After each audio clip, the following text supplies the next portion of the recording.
Hello everyone, Matt Kozak here, welcome on my YouTube channel about Internet of Things, DIY electronics and connected devices. This episode is focused on industrial Internet of Things. If you are more curious about consumer Internet of Things, go and see my last video, and if you are more interested about smart cities, wait for the next one. This one, once again, about industrial Internet of Things. Welcome again. So what is industrial Internet of Things and how it is different from consumer Internet of Things? So industrial Internet of Things is more specialized sets of sensors and actuators that you can apply in industrial environment, which means that it could be used in automotive industry, in the car factories, in the oil and gas industry, so where you have oil wells and refineries and things like that.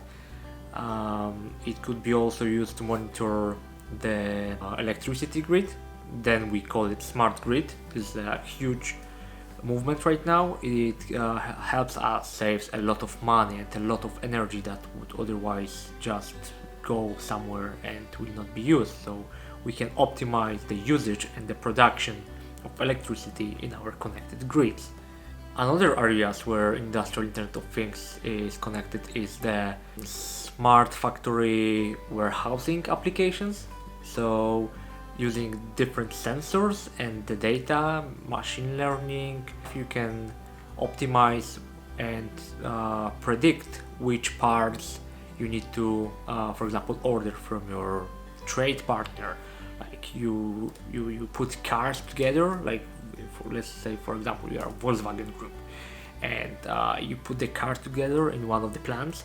So you need engine from one place, and you need chassis from another one, and then you need the windows and the roof and the electronics, and you need to put it together in the one place. But you need to order all this stuff from all different places, so you need to know what the stock of such things is in your current place.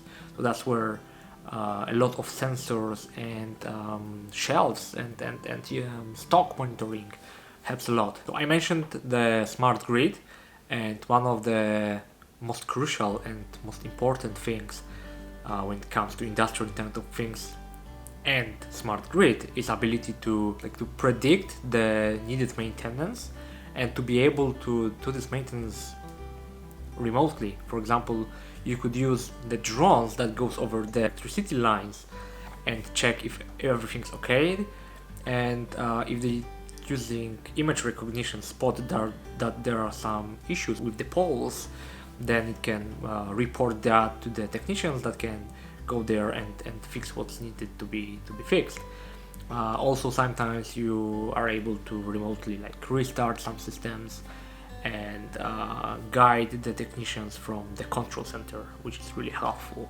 And while a lot of goods are stored in warehouses, it's really important to keep the conditions where these goods are stored at the optimal level. So you can monitor the moisture level, like humidity, and the temperature, and other the amount of sunlight.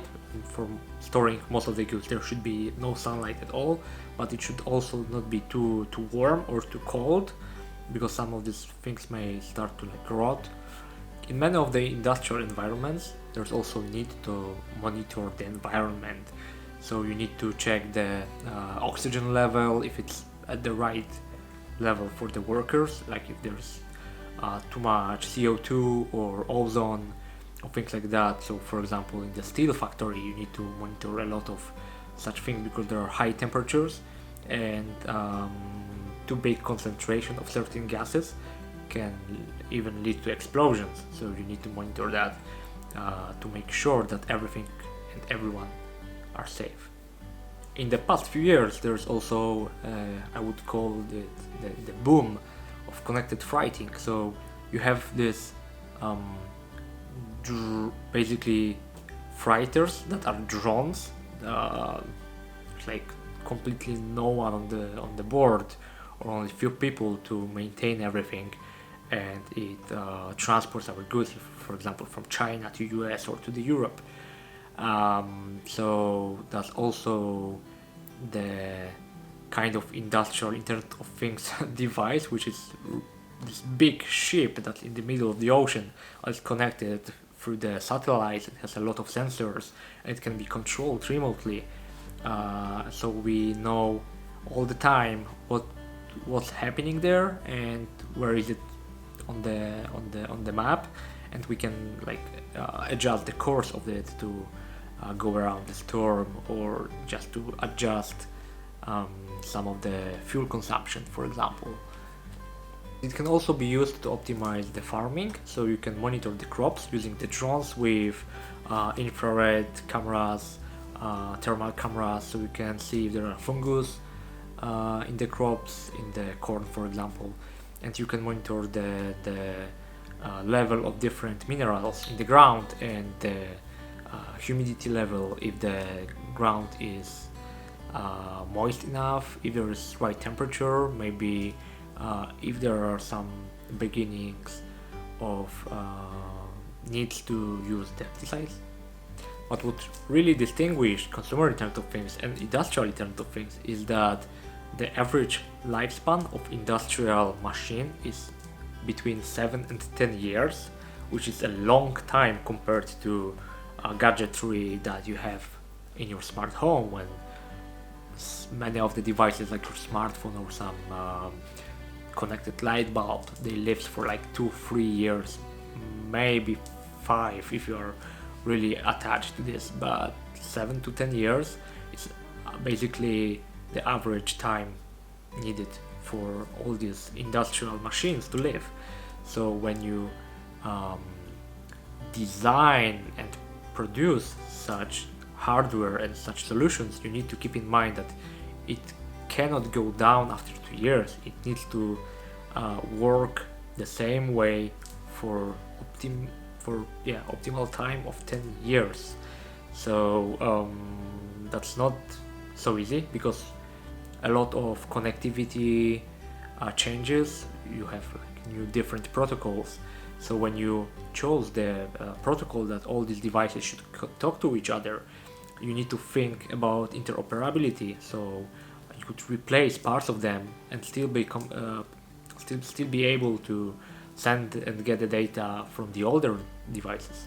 So it's not that easy. And one of the biggest issues here is like the lack of standardization.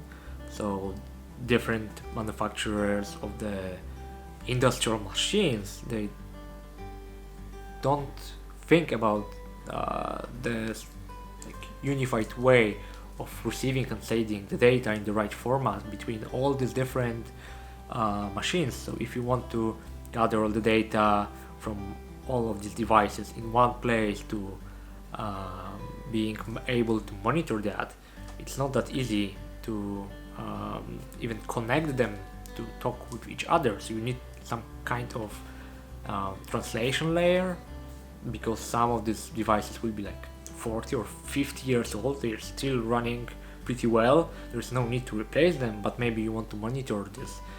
So you cannot just grab the data from it. You need sometimes you may need some additional layer of device that will get the output from the machine and translate it to the data format that modern Internet of Things will understand.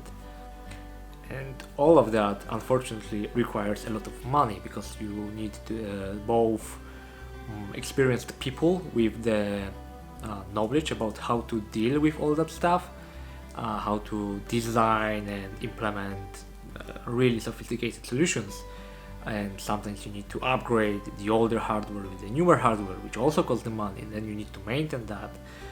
You need to pay for security updates, you need to pay for licenses, you need to pay for technicians that will run all of this.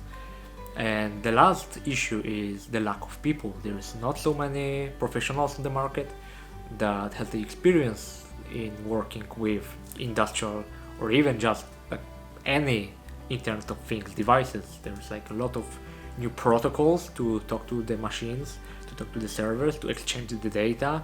You need to keep in mind that some of these devices need to be powered by batteries.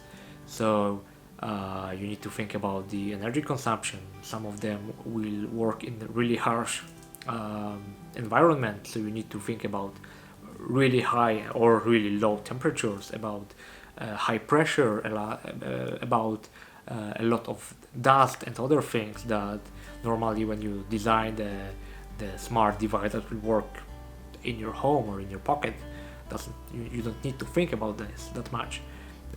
There's also need to have these devices with like very durable, and there's also a lot of this connectivity standards, like you may want to use the Sigfox or LoRa or 5G or even the Wi-Fi, or in some cases the industrial internet.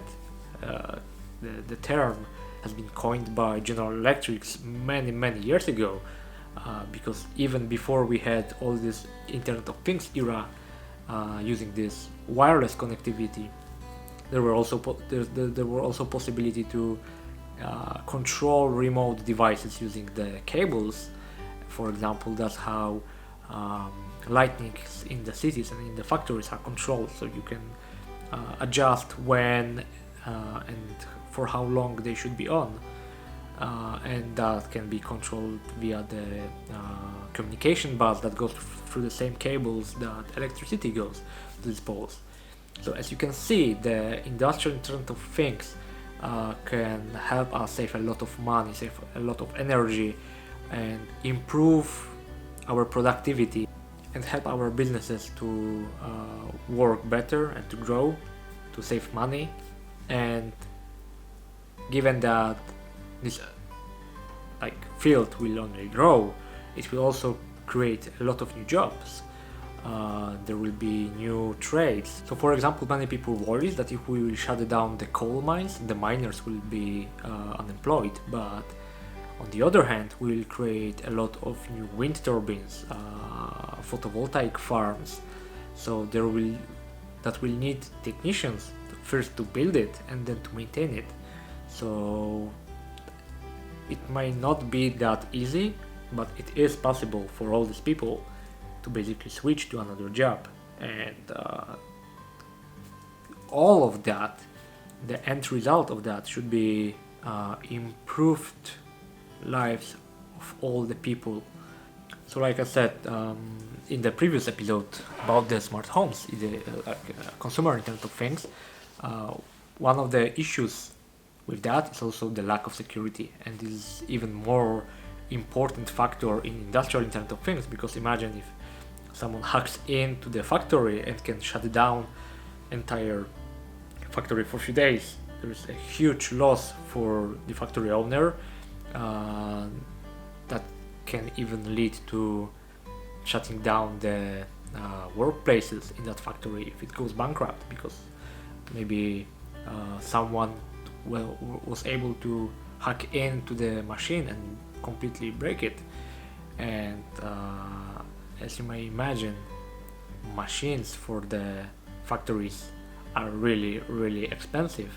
So if you lose the machine that costs few millions dollars, that's not that easy to replace. Sometimes you need to wait a few weeks or even months to get the new one, because first you need to place the order, then they produce it for you.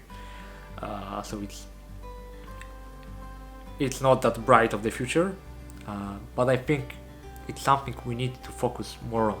The security in all the connected devices is the most important factor. Security and interoperability.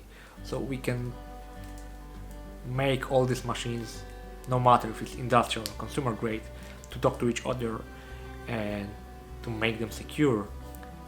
And it's not only like the design that should be secure, because with the years there will be some bugs, security bugs. So if you are a producer of industrial Internet of Things devices, please make sure that you are able to provide security patches for that devices for the next 10 years, because that's the lifespan of such devices, and that's how long you need to make sure it's working properly.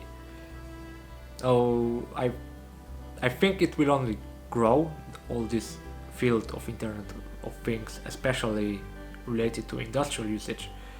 And I really hope you will enjoy working in this field and that you got interested in that. So if not, then like I said, maybe you are more interested in consumer grade Internet of Things, then go and watch my last video. And maybe you are more focused about cities related devices, and this is something I will talk about in the next episode. So please click subscribe and get notification about the new video in the near future. Thank you very much for watching. I'm Matt Kozak, and this was my YouTube series about Internet of Things, connected devices, and DIY electronics. See you next time. Thank you.